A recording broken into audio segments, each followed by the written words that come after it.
My name is Lydia Carter, and I'm 35 years old now. But this story isn't about the woman I am today. It's about the girl I once was, the naive 17-year-old who thought the world was fair and that family would always protect you.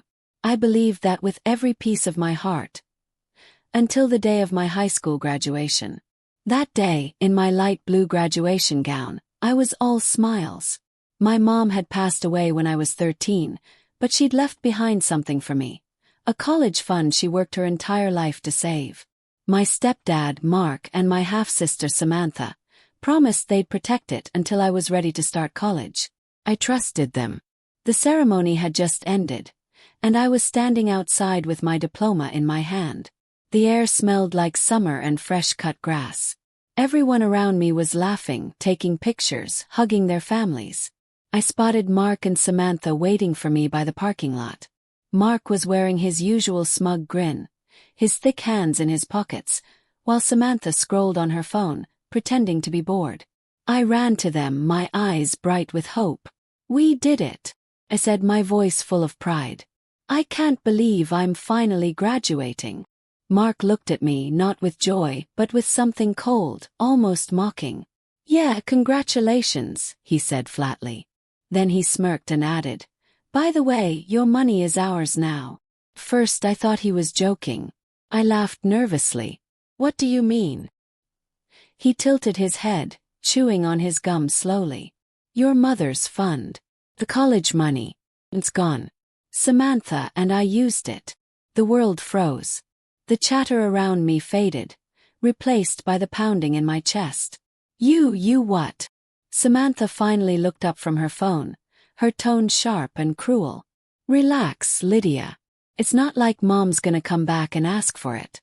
You'll figure something out. You always do."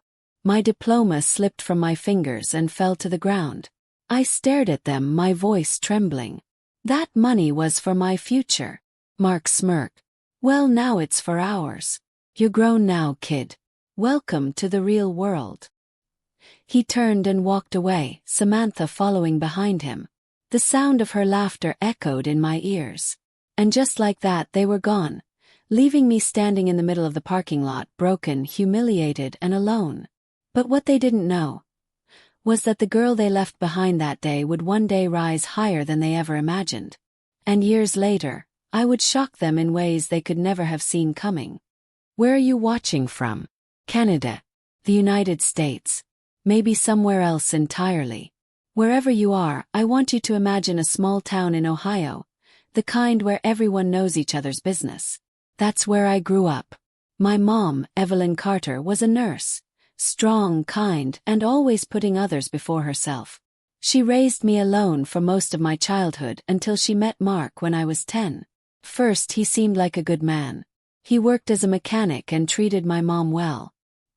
He had a daughter, Samantha, who was a year younger than me.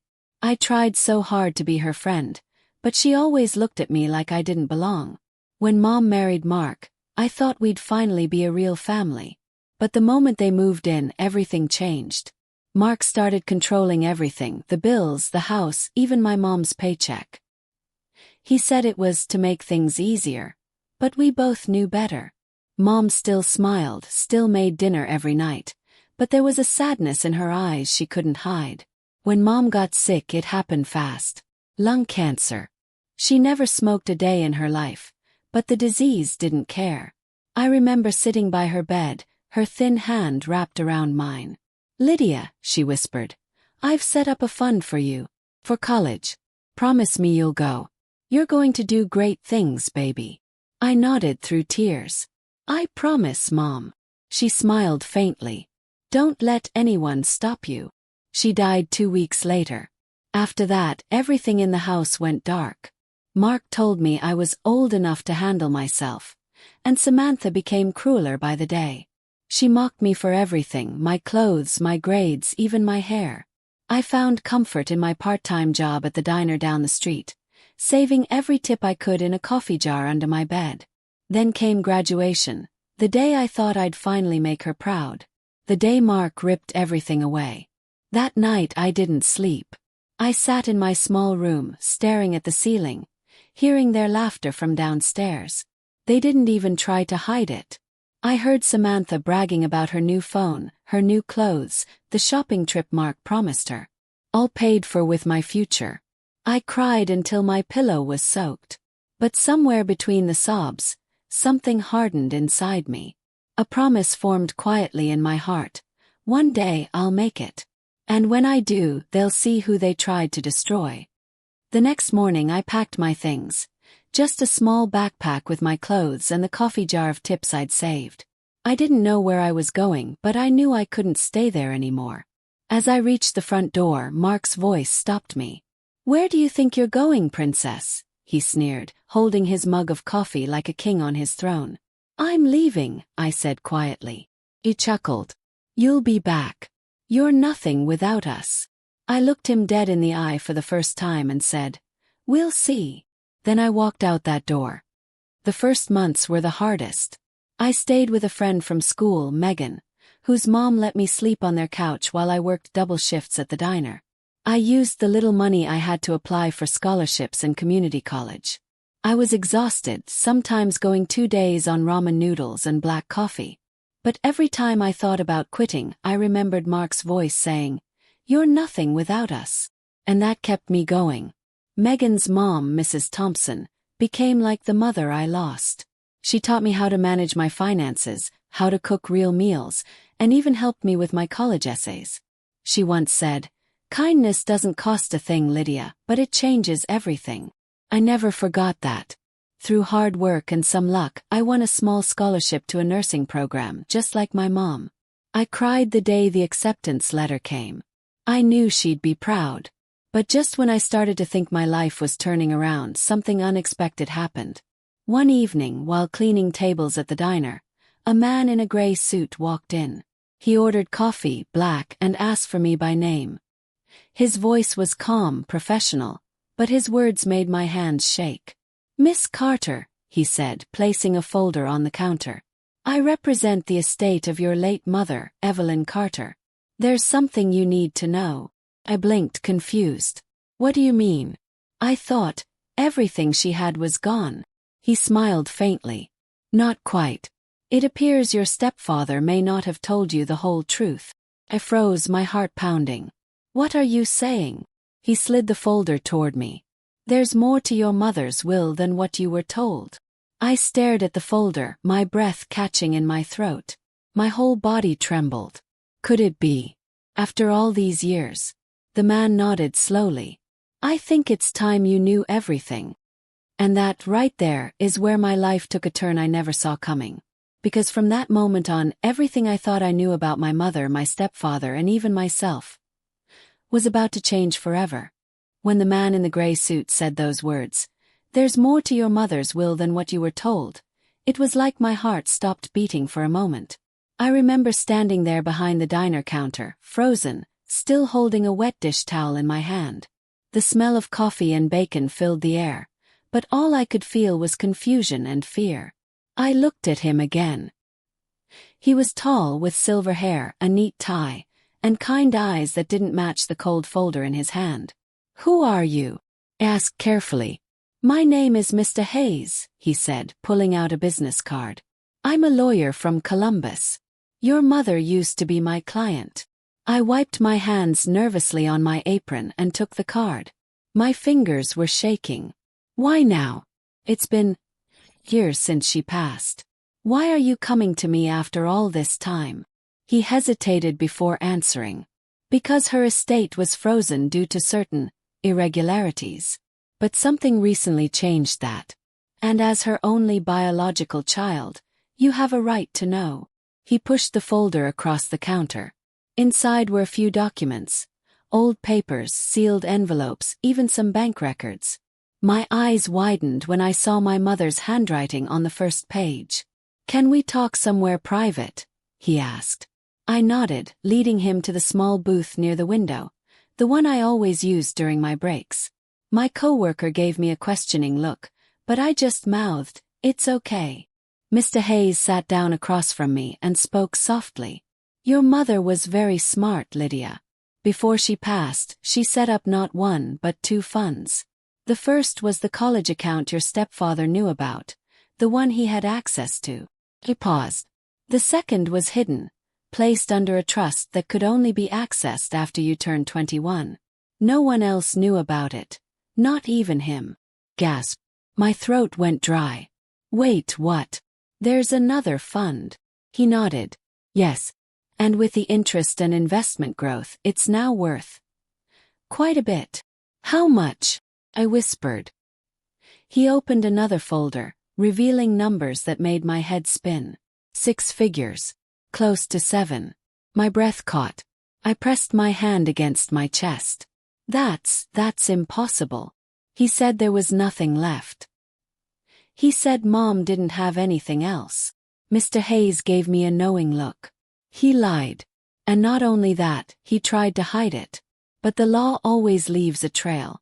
We tracked the paperwork after an audit flagged a missing account. Felt dizzy. My mom had been smarter than anyone realized. She must have known what kind of man Mark really was. She must have seen it coming and made a plan for me. Tears filled my eyes. She saved me, I whispered. Mr. Hayes nodded kindly. She did. And there's more. I looked up stunned. More. He smiled faintly. Your mother also left you a letter. It was meant to be delivered when you were ready. He handed me an envelope, yellowed at the edges, sealed with wax. My name, Lydia, was written in her looping handwriting. I traced the letters with trembling fingers. For a long moment I couldn't open it. My chest ached and my throat felt tight. The whole diner seemed to fade away. The chatter, the clinking plates, everything. All I could hear was her voice in my memory, soft and loving. When I finally tore the seal open, I read, My sweet Lydia, if you are reading this, then you've grown strong enough to face the world. I know things may not have been easy, but I trust that you've kept your kind heart. Life will not always be fair, but remember, your light is stronger than their darkness. Use what I've left you not for revenge, but to build something beautiful. Love, help, and forgive even when it's hard. That's how you'll truly win. Mom. By the time I finished reading, tears streamed down my face. Mr. Hayes waited silently, then said, You can access the trust anytime after your 21st birthday. It's in your name only. No one else can touch it. I sat there completely still, my mind racing. Mark had stolen my college money, laughed in my face, and left me to struggle. But my mother had been one step ahead of him. She believed in me enough to protect my future even after death. But I wasn't 21 yet. I still had 4 long years to wait. Those 4 years became the hardest and most defining of my life. I kept working at the diner while studying nursing full-time. Barely slept. I shared a tiny apartment with Megan, and every month was a battle just to pay rent. There were nights when I wanted to quit, but then I'd pull out Mom's letter and read it again. Her words gave me strength. Sometimes I'd catch myself daydreaming about what I would do when I finally got that money. I didn't want to waste it. I wanted to make her proud. Maybe open a small clinic for low-income families. Maybe help kids who lost their parents like I did. I didn't tell anyone about the trust. Not even Megan. It was my secret, my hope. But life, as always, had its way of testing me. One rainy evening, while I was closing up the diner, I saw someone standing outside the door. My heart skipped when I recognized him. Mark. He looked older, rougher, and angrier than I remembered. His hair was thinner, his belly rounder, and his face had that same smug smirk that haunted my dreams. He tapped on the glass with his car key. Well, look who it is, he said when I opened the door. Little Lydia. All grown up. My hands trembled slightly, but I stood tall. What do you want?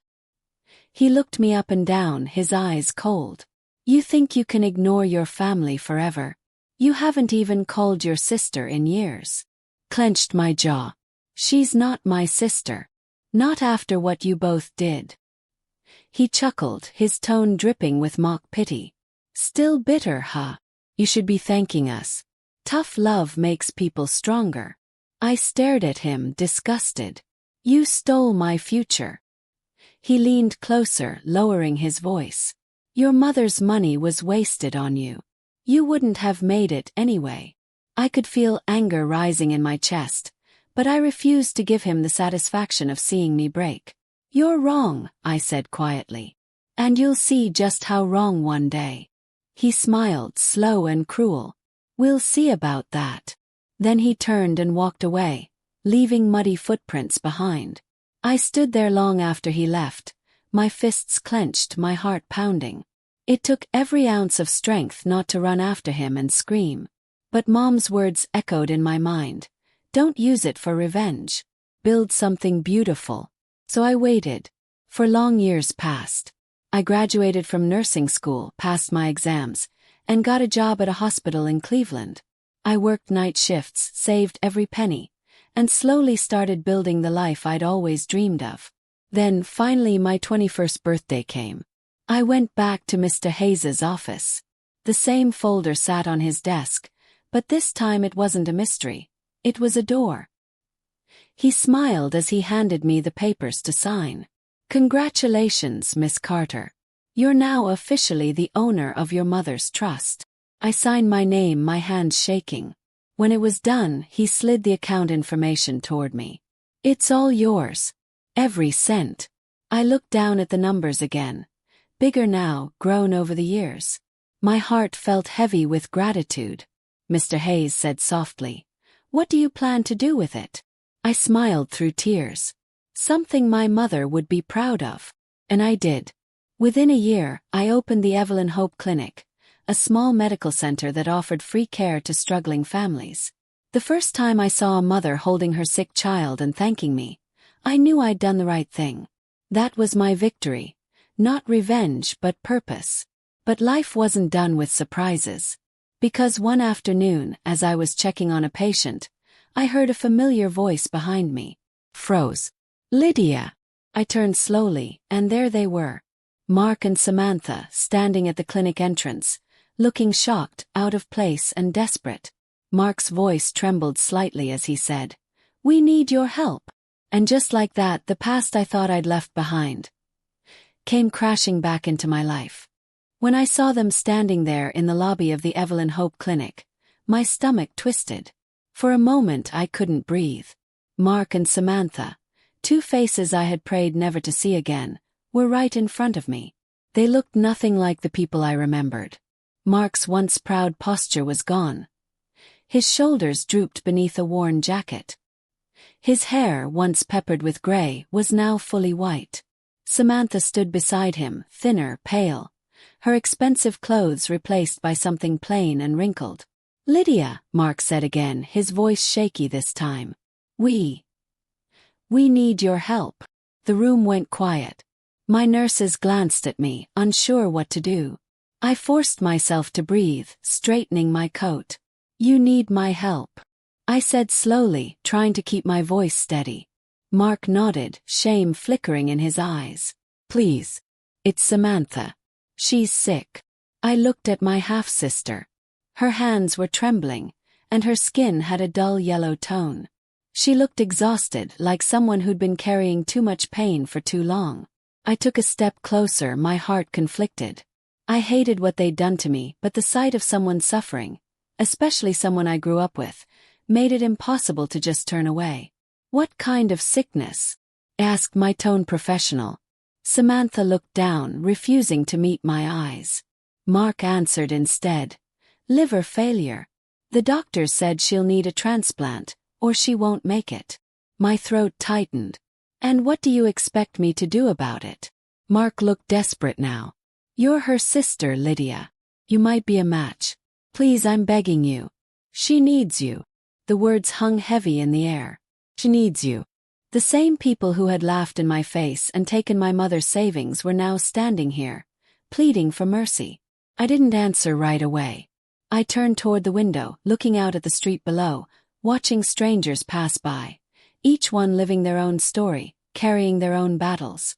Finally, I said quietly, "You know, Mark, I was 17 when you told me my money was yours. Do you remember that?" He didn't speak. "I was standing outside my graduation, holding my diploma," I continued. "You looked me in the eye and said, 'Your money is ours now.' That moment ruined me. You stole not just money, but years of my life. Years of peace, safety, and hope. He looked down, ashamed. Samantha said weakly, "Lydia, please. I was young. I didn't know what I was doing." I turned back to face her. "You were 16. Old enough to know what cruelty sounds like. You mocked me while I cried that day." Her eyes filled with tears. "I'm sorry." I studied her face, searching for any sign of sincerity. For the first time I saw something real: pain, regret, fear. I wasn't sure if it was because of her illness or guilt, but it was there. I sighed deeply. "I'll have to run some tests first. If I'm a match, we'll go from there. But this doesn't erase the past." Mark nodded quickly. "Of course. Thank you, Lydia." "Thank you." I didn't respond. I simply turned to one of the nurses. "Take her to room 3 and start the standard pre-transplant screening." As they wheeled Samantha away, I felt a strange mix of emotions: anger, sorrow, compassion, and something else I couldn't name. Maybe pity. Maybe peace. When they were gone, I sat down at my desk and buried my face in my hands. "Why now, Mom?" I whispered. "Why bring them back into my life?" Tests took several days. During that time, Mark came to the clinic almost every day, waiting in the lobby like a restless shadow. I avoided him as much as possible, throwing myself into work. On the third day, one of my doctors, Dr. Evans, knocked on my office door. "We've got the results," he said gently. My stomach tightened. "And?" He handed me the report. "You're a match." I sat there, staring at the paper, feeling the weight of it in my hands. I could save her. The same person who had destroyed me when I was a teenager. I could give her life. I didn't know whether to laugh or cry. Dr. Evans hesitated. "You don't have to do this, Lydia. There are other options. Living donation is serious." I nodded slowly. "I know. But she's still family. Even if they forgot what that means." That night I couldn't sleep. I lay awake, thinking about Mom's letter. Her words echoed in my mind. "Use what I've left you not for revenge, but to build something beautiful. Love, help, and forgive even when it's hard." By morning I had made my decision. When I walked into Samantha's hospital room, she looked weaker than before. Her skin was pale, her lips dry. Mark was sitting beside her, holding her hand, his face worn and tired. She looked up at me with glassy eyes. "Did they tell you?" she whispered. He nodded. "Yeah. I'm a match." Her breath hitched. "You are?"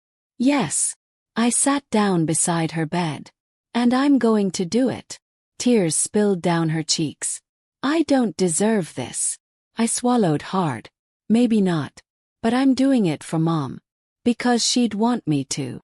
Mark wiped his eyes with the back of his hand. "Lydia, I don't know how to thank you." "You don't have to," I said coldly. "Just don't lie to me again." The day of the surgery was one of the hardest of my life. I tried to stay calm, but fear crept in no matter how hard I pushed it away. What if something went wrong? What if I didn't wake up? As they wheeled me into the operating room, I thought about Mom. Her laughter, her hugs, the way she called me my little light. I prayed she could see me and that she was proud. When I woke up hours later, everything hurt. The room was dim, and I could hear the soft beeping of machines. My throat was dry, my stomach sore. Through the haze I heard a voice. "Lydia." It was Samantha. She was in the bed beside mine, tubes attached to her arms, her voice weak but clear. "You did it," she whispered. "You saved me." I turned my head slowly to face her. "You're welcome." She started crying softly. "I'll never forget this. I promise." I wanted to believe her. I really did.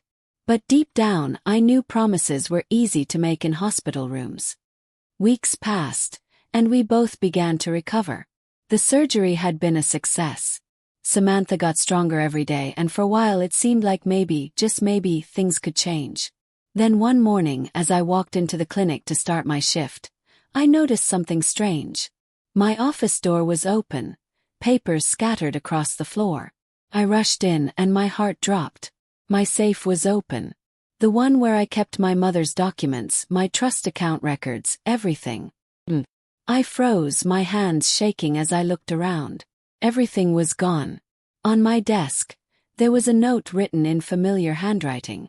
We took what's ours this time. Thanks for the second chance. S. My knees buckled. I grabbed the edge of the desk, feeling the world spin. My breath came in sharp, painful bursts. They had done it again. After everything, after the forgiveness, the surgery, the mercy, they had robbed me once more. But this time they had no idea who they were dealing with. Because I wasn't that powerless 17-year-old anymore. I was Lydia Carter. And they had just awakened a storm. I stood there in my office, shaking, staring at the note they left behind. We took what's ours this time. Thanks for the second chance. S. The words burned into my mind like fire. For a long moment I couldn't move. I just stood there, frozen, the sound of my heart pounding louder than anything else in the room. After everything I had done, after giving Samantha part of my liver, after forgiving them, after letting them into my world again, they had stolen from me again. I pressed my hands against the desk, trying to steady myself. My chest tightened with anger and heartbreak. But beneath the pain, something else began to rise. A quiet, cold determination. This wasn't going to end like last time. I wasn't that helpless girl crying in a parking lot anymore. This time I had power. I had resources. And I had a name people respected. I picked up my phone and called the one person who had always believed in me. Mr. Hayes, I said when he answered, my voice trembling. They've done it again. When he arrived at my clinic an hour later, I was still pacing the floor.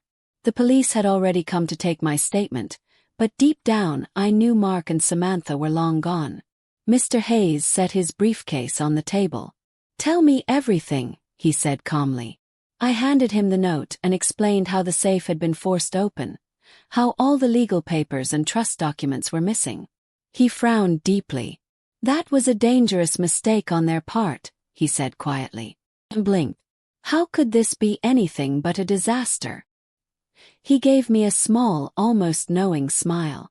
Because what they stole isn't just paper, Lydia. Everything important is digitized and traceable. They may think they've taken your life again, but what they've actually done is commit federal fraud. For the first time since I found the note, I felt a flicker of hope. Can you track them? Yes. He nodded. I'll handle the legal side.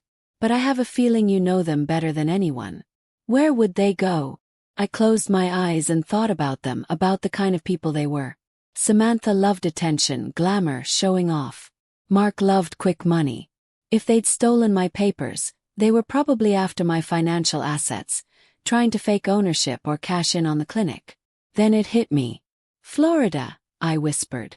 Mark has an old friend there. A man who used to run a car dealership. Someone who used to brag about being able to make documents disappear. Mr. Hayes smiled faintly. Then that's where we start. 2 days later, I boarded a flight to Miami with Mr. Hayes and a private investigator named Renee Porter, a sharp woman with eyes like steel. Are you sure you're ready for this? Renee asked as the plane lifted off. He nodded. I've been ready for this since I was 17. When we landed, the air was hot and heavy with humidity. The streets were lined with palm trees, and the sound of traffic mixed with seagulls. But all I could think about was one thing: finding them. We checked into a small hotel near Coral Gables. Renee got to work immediately, tracking bank activity and phone signals. Mr. Hayes contacted local authorities in case we needed backup. By the next morning, Renee burst into the room with her laptop. Got something, she said. Your stepdad rented a small villa 3 days ago using a fake name, Martin Cole. But the ID photo, it's him. She turned the screen toward me, and there they were. Mark and Samantha, sitting outside by a pool, drinks in hand, smiling. The sight made my stomach twist. They're using my mother's trust documents, I said quietly. They're trying to transfer the clinic ownership. Mr. Hayes leaned forward. Then we move fast. We'll let the authorities handle it, but you'll need to confront them for confirmation. If they confess, It strengthens our case. I swallowed hard. Then let's do it. That evening, as the sun dipped behind the Miami skyline, we drove to the villa. My palms were sweaty, my heart pounding. When we arrived, Mark was sitting on the porch, drinking beer and scrolling through his phone. Samantha was inside, talking loudly on a call. I stepped out of the car, and when Mark saw me, he froze. The can slipped from his hand. "Lydia," he said in disbelief. "What the hell are you doing here?" I took a slow breath. "Funny, I was about to ask you the same thing." He stood, trying to compose himself. "You shouldn't have come here." Renee and Mr. Hayes stood behind me silently, watching. "Give me the documents," I said firmly. Mark's jaw tightened. "They're mine now.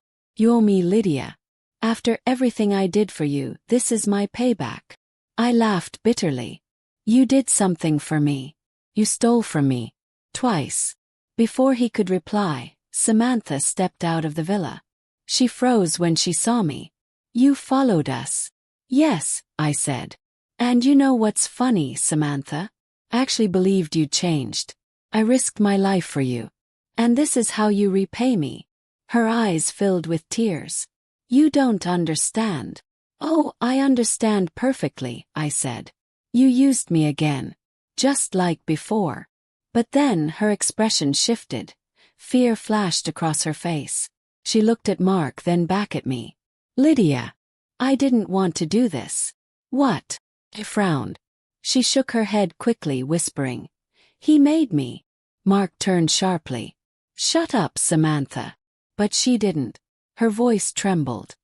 "He took everything I had, Lydia. After the surgery, he drained my account, said he'd ruin me if I didn't help him steal from you. I swear I didn't want to hurt you again." Mark's face turned red. "You ungrateful." "Enough," shouted. "You've destroyed everything and everyone around you, Mark. You took my mother's money, my peace, my trust, and now her memory." He sneered. "Your mother was weak. She never knew how to fight for what she wanted. At least I taught you how to survive." Those words snapped something in me. I stepped forward until we were inches apart. "No, Mark. You taught me how to endure. But my mother taught me how to live. That's the difference between you and me." Before he could respond, Renee gave a small nod. And suddenly, 2 unmarked cars pulled up outside the villa. Police officers stepped out, their radios crackling. Mark's face went pale. "What's going on?" Renee smirked slightly. "You're under investigation for identity fraud, theft, and forgery." He looked at me in disbelief. "You called the cops." I met his gaze coldly. "No, Mark. I called justice." The officers moved in, handcuffing him as he shouted and cursed. Samantha stood frozen, tears running down her cheeks. As they took him away, she turned to me. "Lydia, I'm sorry." I sighed, feeling a deep, tired sadness. "You need to decide who you want to be, Samantha. You can't undo what's been done, but you can stop being him." She nodded weakly, clutching her arms. "I'll try." Weeks later, back in Ohio, life slowly returned to normal. The stolen documents were recovered, and the clinic was safe again. Mark faced trial and Samantha testified against him. But even with justice served, a strange emptiness lingered. I should have felt triumphant, but instead I just felt tired. One night, as I closed the clinic, I walked into my office and found an envelope on my desk. No name, no address. Just one word on the front. "Forgive." Inside was a note written in shaky handwriting. "You were right. I want to change. Thank you for saving my life twice. S." There was no money, no apology gift, no grand gesture. Just those few words. And for the first time in years, I felt something I hadn't felt since my mother died. But peace, I would soon learn, doesn't last forever. Because months later, a stranger walked into my clinic, carrying a briefcase, a letter, and news that would change everything I thought I knew about my mother's past and my future. It was a calm Thursday morning when everything changed again. The clinic was quiet that day.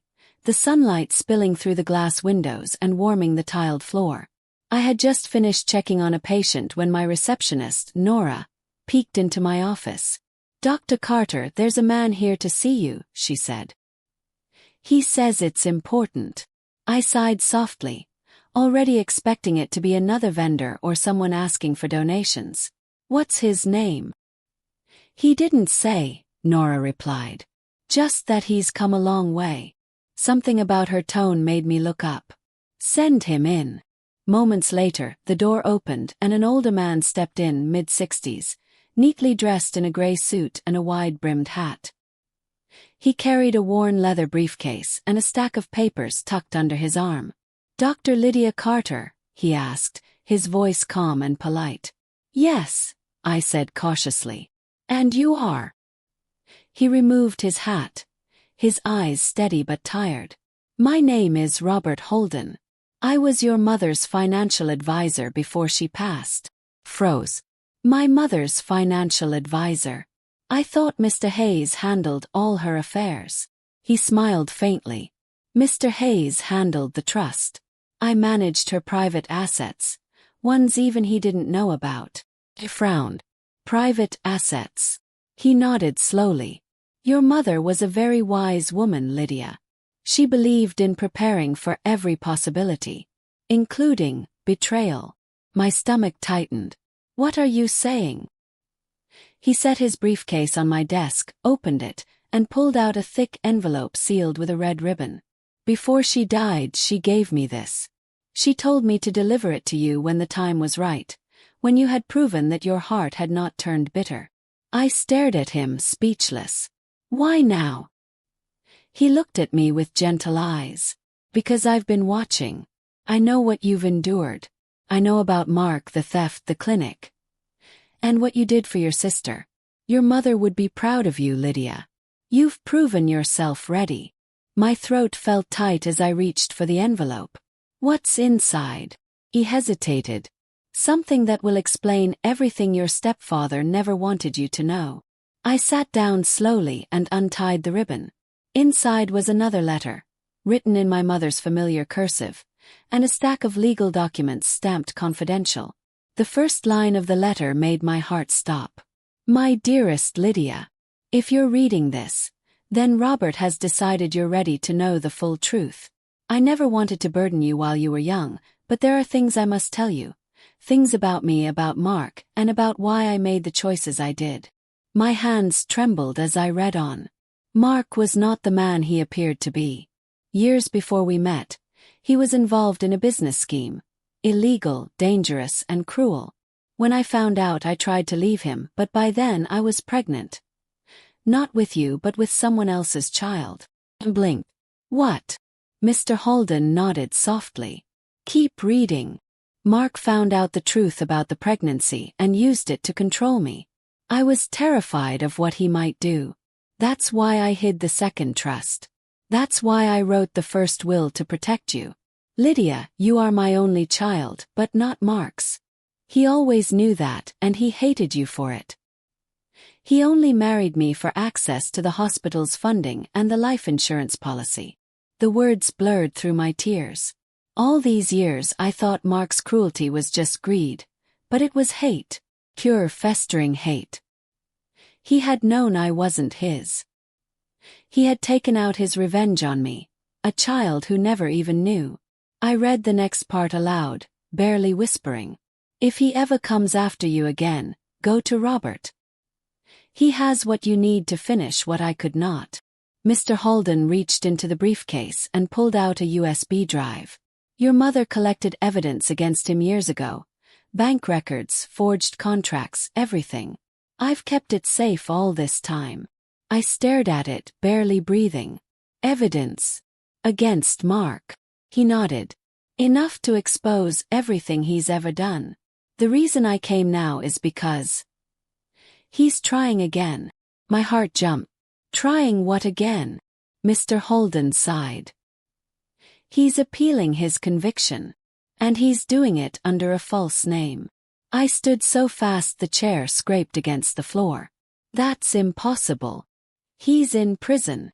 "Was," Mr. Halden corrected softly. He was released early on parole for good behavior. He's now using aliases to claim he's a co-founder of your clinic. He's already sent letters to the health board in your city demanding a share of the clinic's profits. The room began to spin. He's trying to take the clinic. Yes, he said firmly. And unless you act fast, he could damage your reputation, or worse. I pressed a hand to my chest, struggling to breathe. How do I stop him? He handed me a folder. With this. Inside are the files your mother gathered. Proof of his fraudulent past, his false tax statements, and the real story behind the money he stole from you. You can use it in court. But be careful, Lydia. He's desperate now. And desperate men are dangerous. That night I didn't sleep. I sat at my desk, the lamp casting a soft glow over the files spread before me. Each page revealed more of Mark's lies. Fake names, hidden accounts, illegal transfers. My mother had spent years gathering this quietly, hiding it even as she was dying. By morning I knew what I had to do. I called Mr. Hayes and told him everything. We need to file a federal injunction, I said firmly. And I want every legal route explored. No more hiding, no more waiting. He agreed immediately. You're doing the right thing, Lydia. It's time he faces the truth. But before the week was over, something terrifying happened. It was just after midnight when I heard it, a loud crash outside my house. I jumped out of bed, my heart pounding. I grabbed my phone and crept toward the window. A black car sat idling by the curb, headlights off. My porch light flickered. Then a shadow moved past the front gate. Froze. A figure, tall, broad-shouldered, was standing near my door. I could barely make out the face, but I didn't need to. I knew that posture, that walk, that silhouette. Mark. My blood ran cold. He was here. Before I could react, a voice came from the other side of the door. Low, menacing, almost taunting. You think you won, Lydia, he called softly. You think you can erase me. I backed away, clutching my phone, trembling. I made you who you are, he continued, his tone dark. You don't get to shut me out. Not after everything I taught you. My hand shook as I dialed 911. But before the operator could answer, there was a loud bang. My front window shattered, glass flying across the room. I screamed and dropped to the floor. A step. Heavy, slow, deliberate. He was coming inside. I scrambled toward the back door, trying to stay quiet. My heart felt like it would explode. I could hear him moving through the living room, knocking over furniture. His voice echoing through the darkness. You think you can hide from me, little girl? Tears stung my eyes. I pressed myself against the wall, praying he wouldn't find me. Then I heard sirens, faint but growing louder. Someone must have heard the noise and called the police. Mark cursed under his breath. I heard the sound of running footsteps, the slam of the front door, then the roar of an engine. By the time the police arrived, he was gone. The officers searched the property and found muddy footprints leading to the back alley.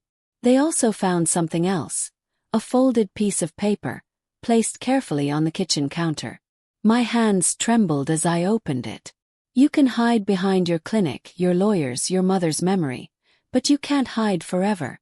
I'll finish what I started. I felt the air leave my lungs. He was back. And this time he wasn't after my money. He was after me. The morning after that terrifying night, I sat in my car for nearly an hour before I could bring myself to move. The police had come and gone, leaving behind a report, some shattered glass, and a warning. Be careful, ma'am. He might try again. I'd barely slept. Every sound, every creak of the house made me jump. My mind kept replaying the sight of that figure by the door, the voice that had haunted my childhood and now invaded my peace again. But fear was something I'd learned to live with. What I refused to live with anymore was silence.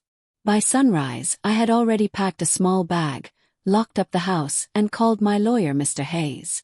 He picked up on the first ring. Lydia, I was about to call you. The security footage your neighbor sent is clear. It's him. Mark was outside your home. I know, I said, my voice steady but my hands shaking. We're not waiting anymore.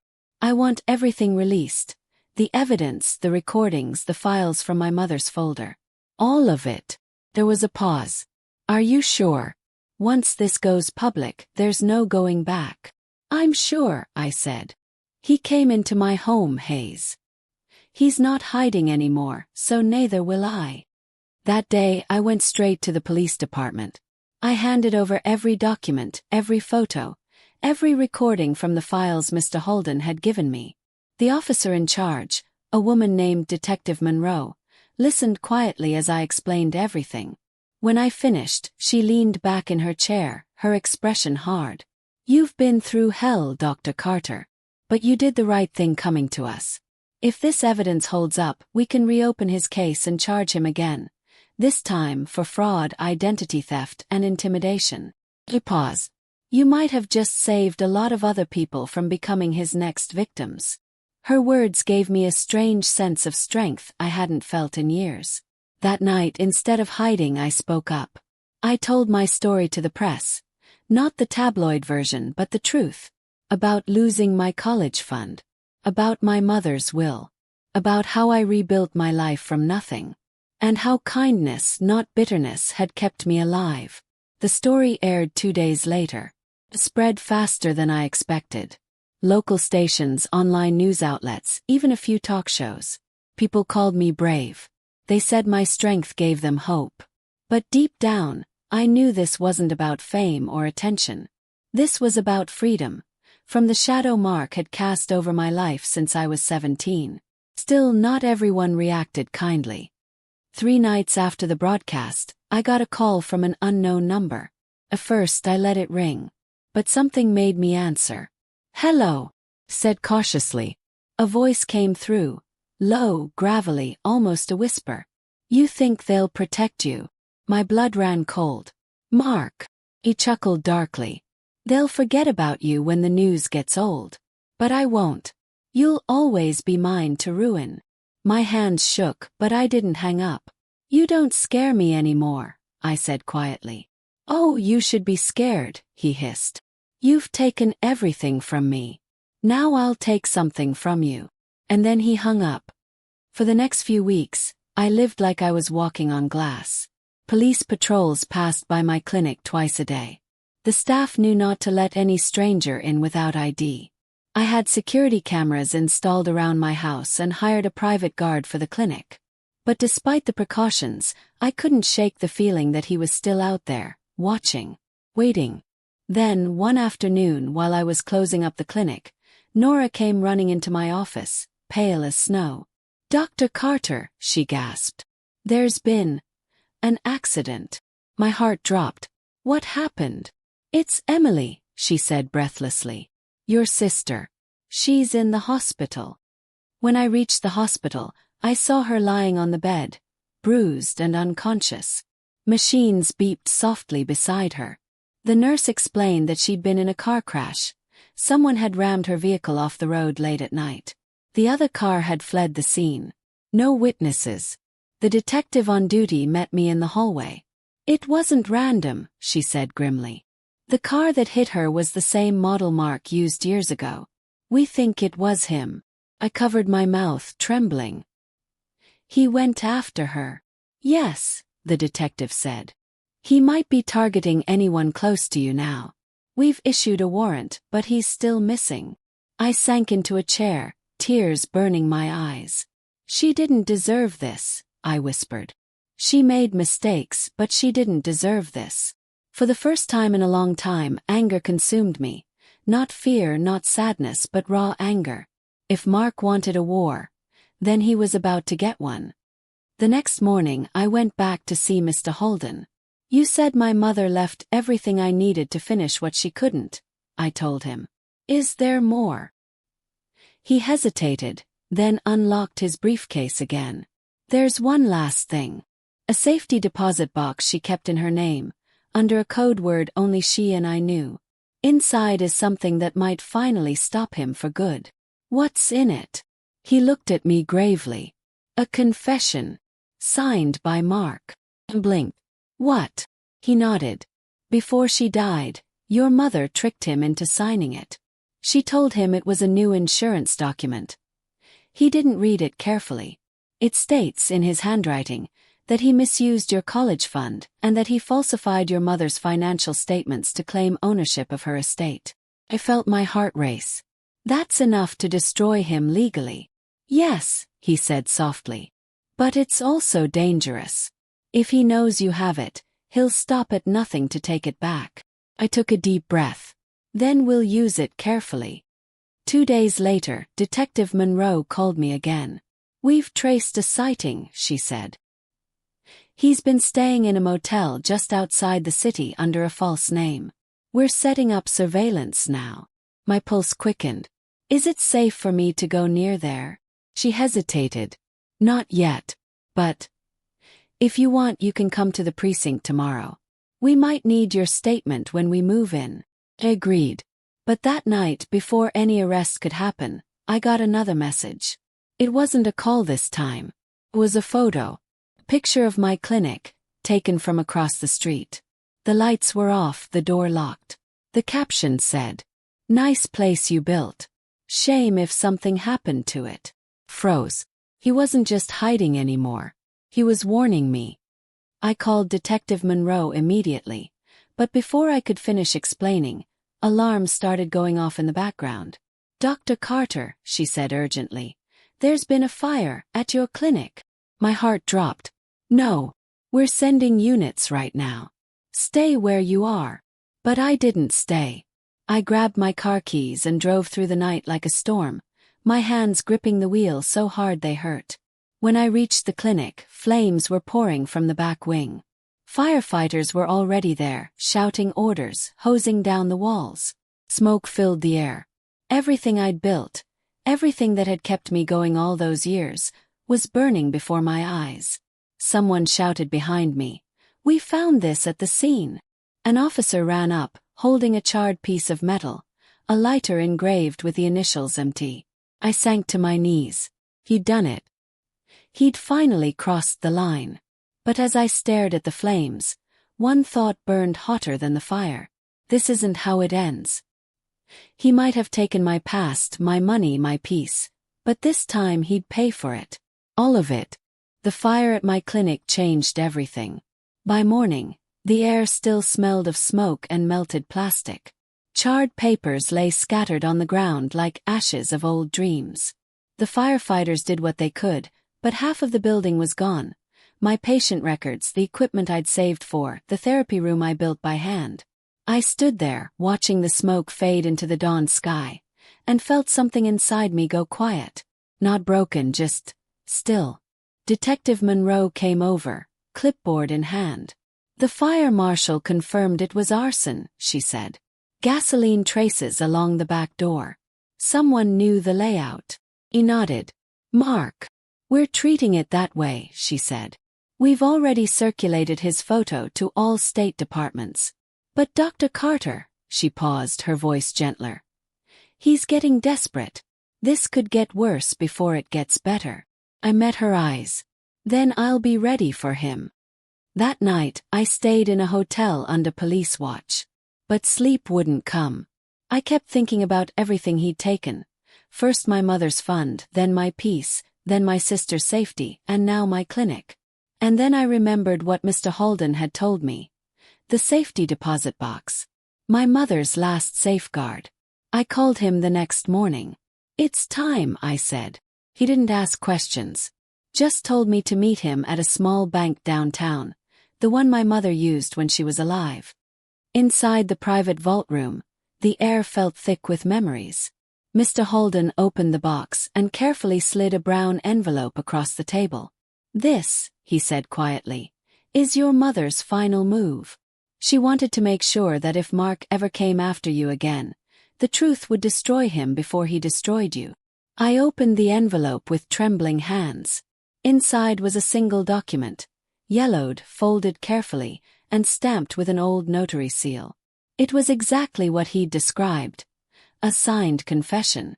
The handwriting was unmistakable. Slanted, angry strokes that belonged to Mark Thomas. I, Mark Thomas, knowingly accessed and used the educational trust fund of Lydia Carter for personal gain. I further acknowledge forging estate documents belonging to the late Dr. Margaret Carter.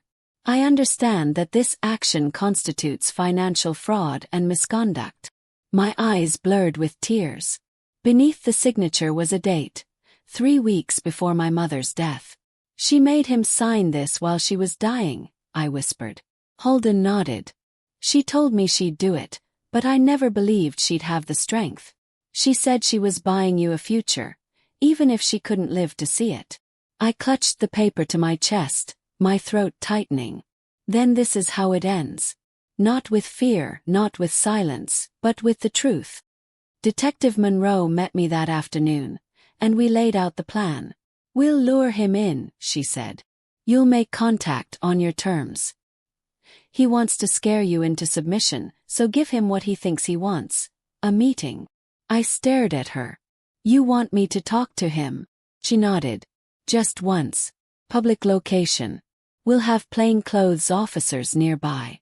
If he shows, we arrest him on the spot for arson, fraud, and intimidation. Sounded dangerous. It was dangerous. But I agreed. Because I wasn't 17 anymore. I wasn't the scared girl who cried when he took my college fund. I was a woman who'd built her life from the ashes he left behind.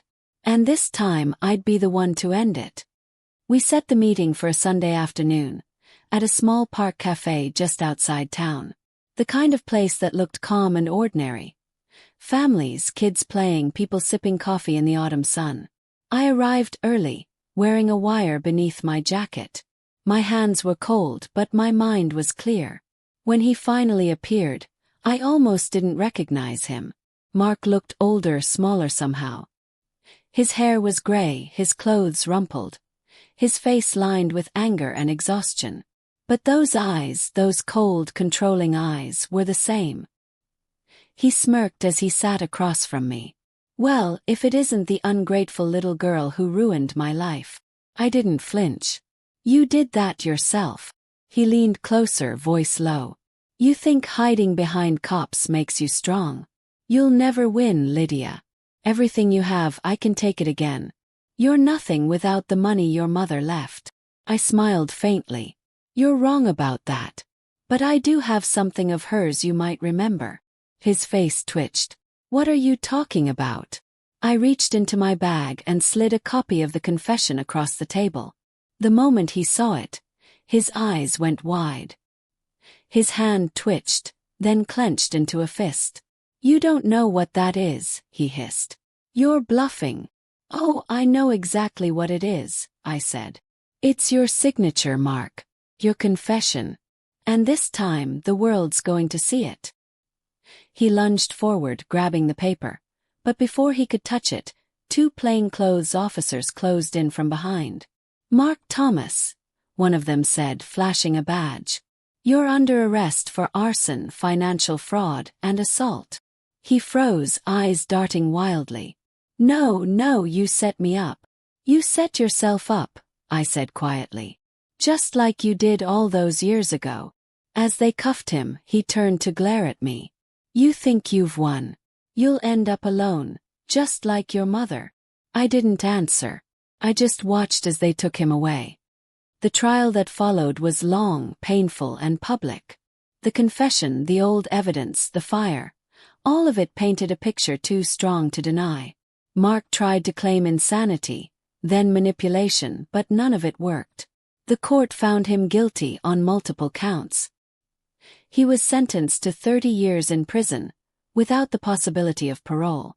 When the verdict was read, I closed my eyes and let the tears fall, not out of sadness but relief. The ghost that had haunted my life for 18 years was finally gone. Months later, the clinic reopened. The community had rallied around me. Donations, volunteers, even patients returning to help rebuild. I named the new wing the Margaret Carter Center for Healing after my mother. Emily recovered too. The crash left her with a limp, but she found a quiet strength she hadn't known before. One afternoon, as we walked through the new clinic halls, she turned to me and said softly, "Mom would be proud of you, you know." Smiled. She'd be proud of us. And maybe, somewhere beyond this world, she really was. On the day the clinic reopened, I stood outside, watching families walk through the glass doors. For the first time in years, I felt peace. Not the fragile kind that breaks with a single memory, but the kind that comes from survival, forgiveness, and finally justice. A reporter approached, microphone in hand. "Dr. Carter," she said, "you've been through so much. What would you say to people who've been betrayed like you were? Who've had their dreams stolen?" I looked past her toward the sky and said quietly, "Your pain doesn't define you. What you do after the pain, that's what makes you who you are. Forgive when you can, fight when you must, and never let anyone convince you that your worth depends on what they took from you." The reporter smiled. "Beautiful words, doctor." I smiled back, the sun warm on my face. "No," I said softly. "Just the truth." As the cameras clicked, I looked down at the ring I wore, my mother's old silver band. Inside, the engraving read, "Kindness is strength." And for the first time in my life, I finally believed it.